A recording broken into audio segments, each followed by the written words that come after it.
Have you ever hospitalized someone who hurt you first? Asterisk asterisk.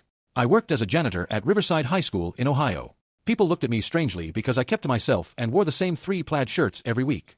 The students would stick gum to my mop handle and write nonsense on my locker. I never responded. What they didn't know was that I had spent 8 years in the Army before a back injury forced me to leave. One Friday night, after a basketball game, I was cleaning the gym when I heard the side door creak. 3 boys snuck in wearing dark hoodies. I recognized them immediately: Luke, Mark, and their leader Andrew. They weren't your typical troublemakers. They had been caught stealing from lockers before, and rumors around school said they hung out with local gang members. But tonight they had a camera, latex gloves, and a can of red spray paint.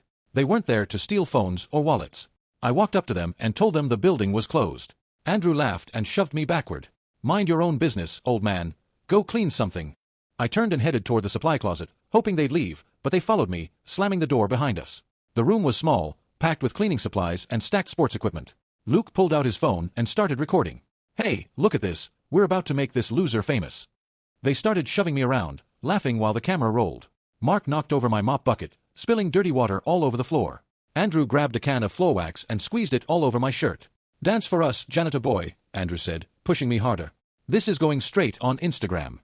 I told them to stop. Then I repeated it louder, but they just laughed harder. That's when Andrew spat right in my face and called me a useless piece of trash who cleans up after his betters. Something inside me snapped. I might have been 42 with a bad back, but muscle memory doesn't fade. I grabbed a wooden broom handle propped against the wall. In the Army, we called it the stick technique. Andrew came at me first, still smiling like it was all a joke.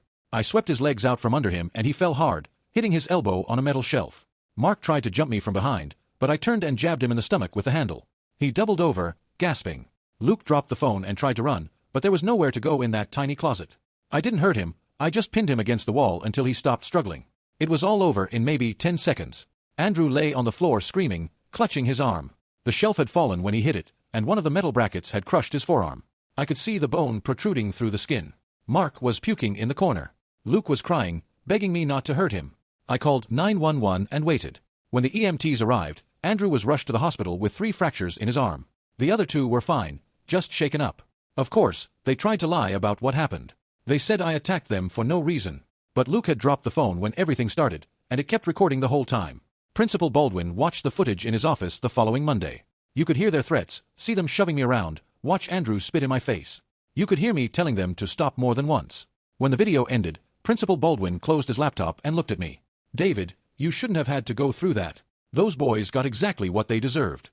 I kept my job. The school board installed better security and night cameras. Andrew's arm eventually healed, but his pride didn't.